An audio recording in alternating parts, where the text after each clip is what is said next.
ஓம் நம சிவாய வாழ்க. திரு அண்ணாமலையாரை போற்றி. ஓம் குரு வாழ்க. வணக்கம். அனைத்து ஆன்மீக அன்பர்களுக்கும் இந்த சிவடியன் சிவகுருஜி சிவராஜினி அன்பு கலந்த வணக்கங்கள். நம்ம வருஷம் தொடர்ந்து மாத பலன் பார்த்துட்டு வரோம். அந்த வகையில் நம்ம பார்க்கக்கூடிய மாதம் மே மாதம். மே மாதம் பிறந்தாலே எல்லாருக்குமே ஒரு மகிழ்ச்சி. ஏன்னா லீவ் விட்டுருவாங்க ஸ்கூல் பொண்ணுங்க பயிலுக்கெல்லாம். அதேபோல் பெற்றோர்களும் குழந்தையோட மகிழ்ச்சியாக இருப்பீங்க.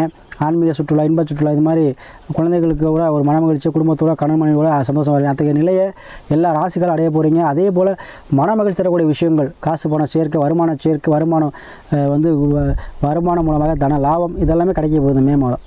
சரிங்களா? அத்தகைய அந்த மே மாதத்தில் தான், ஏன்னா அந்த மே மாதத்தில் குரு பயிற்சி ஆகிறார். மேசராசிலேருந்து ரிஷபராசிக்கு பயிற்சியாக இருக்கார்.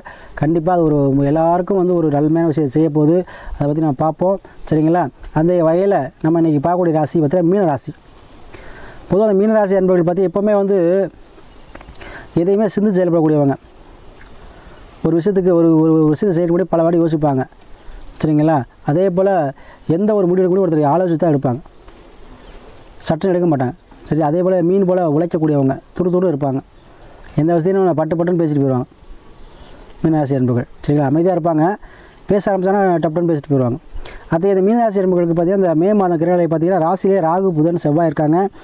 2ல் பார்த்தீங்கன்னா மேசத்தில் சூரிய உச்சவாய் சுக்கிரன் இருக்கார். 3ல் குரு இருக்கிறார். அதே போல் 7ல் கேது இருக்கிறார். 12ல் சனி ஆட்சி போட்டிருக்கார். அப்போ உங்களுக்கு இப்போ தான் 7.5 சனி ஆரம்பம். அதாவது விரையாச்சனி சொல்லுவோம்.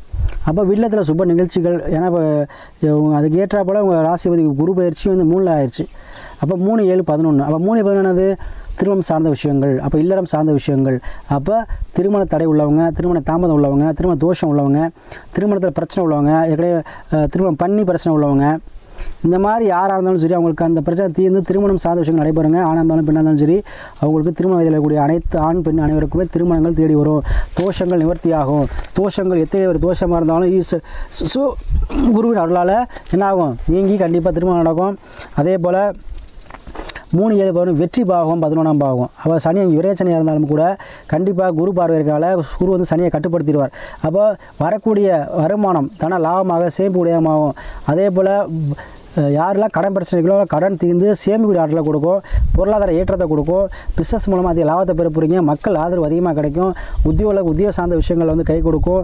இன்க்ரிமெண்ட்டோ, பதவி உயர்வோ, டிரான்ஸ்ஃபரோ நீங்கள் விருப்பப்பட்டதை நிறையக்கூடிய வாய்ப்பு இருக்கும். ஏன்னா 3ல் இருக்கும்பொழுது கண்டிப்பாக குரு பார்வை இருக்கும்பொழுது வெற்றி. 11ஆம் தொடர்பு இல்லாமல் டிரான்ஸ்ஃபரோ, இன்க்ரிமெண்ட்டோ, பதவி உயர்வோ கிடைக்காது. அப்போ இந்த 11 தொடர்பு வரும்போது உங்களுக்கு கண்டிப்பாக நீங்கள் நினைத்த மாதிரி உத்தியோகத்தில் ஒரு நல்ல விஷயம் நடக்க போகுதுங்க. அதே போல் உங்கள் ராசியிலே ராகு இருக்கார். வெளிநாடு, வெளியூர், வெளிமாநில வசிக்கூட அருமையான காலம். பதவி ப்ரமோஷன் உண்டு. எழுதி வச்சுக்கோங்க. இந்த யாரெல்லாம் வெளிநாட்டில் இருக்கீங்களோ அவங்களுக்கெல்லாம் சூப்பர்வைசராக இருந்தால் மேனேஜர், ஊழியராக இருந்தால் சூப்பர்வைசர், உங்கள் லெவலுக்கு ஏற்ற அளவு அது அடுத்த லெவலுக்கு போக போகிறீங்க. அதே போல் ஒரு பிரான்ச் ஆரம்பிக்க, அதாவது மேனேஜராக இருந்தீங்கன்னா ஒரு சொந்தமாக தொழில், அதுபோல் உங்களுக்கு கண்டிப்பாக உண்டுங்க. அதே போல் ஊழியராக இருந்தீங்கன்னா உங்களுக்கு சம்பள உயர்வு உண்டு. இப்போ தொழில் வாங்குறீங்க, ஒரு மாதத்துக்கு 20 வழி வாங்குறீங்கன்னா இப்போ கண்டிப்பாக 25 வழி போடுவாங்க. அதுபோல் உங்களுக்கு கண்டிப்பாக பார்க்கும் வேலை இடத்துல உங்களுக்கு ப்ரொமோஷனோ, பதவி உயர்வோ, இன்க்ரிமெண்ட்டோ தேடி வரப்போது, பயன்படுத்திக்கங்க. அதே போல் மறுமணம் சார்ந்த விஷயங்கள், திருமணமாகி யாரெல்லாம் பிரிவினையாக இருக்கீங்களோ அவங்களாம் மறுமணம் சார்ந்த விஷயங்கள் நடைபெற போகுது. அதே போல் காதல் திருமணங்கள் கண்டிப்பாக கைக்கூடி வருங்க. அதே போல் இல்லை சுக்கிரன் சூரியன் உச்சம். அப்போ குடும்பத்தில் தந்தை வழி மூலமாக ஒரு மகிழ்ச்சியான செய்தி காத்திருக்கு. தந்தை வழி பாட்டாளி சொத்துக்கள் சேரப்போகுது. பெண்கள் மூலமாக அது தினவரம் வரப்போகுது. வெள்ளி, தங்கம், ஆபரண சேர்க்கை கண்டிப்பாக ஏற்படும். அதே போல் குடும்பத்தில் ஒற்றுமை இருக்குங்க. யாரெல்லாம் பிரிஞ்சிருக்கிற கடன் பண்ணி சண்டை சச்சரவாக இருக்கீங்களோ அவங்களாம் ஒன்று சேர்ந்துருவீங்க. அதே போல் 7ல் கேது இருக்கிறார். கண்டிப்பாக சித்தர் வழிபாடு, ஜீவசமாதி வழிபாடு கண்டிப்பாக செய்வீங்க. அதே போல் 7ல் கேது இருக்கும் பொழுது கண்டிப்பாக உங்களுக்கு நினைத்தபடி அனைத்து விஷயமே நடக்க போகுது. தொழிலில் புதுசாக பார்ட்னர்ஷிப் அமைவாங்க. 7ஆம் தேதி புதன் ராசியில் இருக்கும் பொழுது கண்டிப்பாக படித்தவர்கள் உங்களுக்கு பார்ட்னர்ஷிப் அமைவாங்க. அதே போல் தொழிலில் புதிதாக பார்ட்னர் அமைப்பு தொழில் அடுத்த கட்ட நிலைக்கு போவோம். சரியா? ஒரு பிரம்மாண்டமாகக்கூடிய வாய்ப்பு. அதாவது ஒரு பிரான்ச் 10 பிரான்ச், இந்த மாதிரி உங்களுக்கு என்ன ஆகும்? உங்கள் தொழில் ரெட்டிப்பாக போகுது. வருமானம் தன லாபத்துக்கு போகுது. அது ராசியில் ராகு இருக்கார். திடீர் லாபம், திடீர் கஷ்டம் கண்டிப்பாக உங்களுக்கு தேடி வரும். அதை நீ பயன்படுத்திங்க. தொடர்ச்சியாக நமக்கு ஆதரவு எடுத்துக்கூட மேராசி அன்பை சொல்லி நிறையா ஜாதகங்கள் அனுப்பி ஆதரவு தருவீங்க. உங்களை ஆதரவு தொடர்ந்து தாங்க சொல்லி கேட்டுக்கிட்டு, அதே போல் உங்களுடைய சுய ஜாதகத்தை பார்த்துக்காங்க. விதிங்கிறது உயிர், உடலுங்கிறது சந்திரங்கிறது உடல். அதே போல் தசாப்தி நல்ல நேரம். கண்டிப்பாக அதை நீங்கள் பார்த்து முடிவு பண்ணிக்கிட்டு அதுக்கப்புறம் நீங்கள் எதுவும் செய்யுங்க. கண்டிப்பாக நல்லாயிருக்கும்.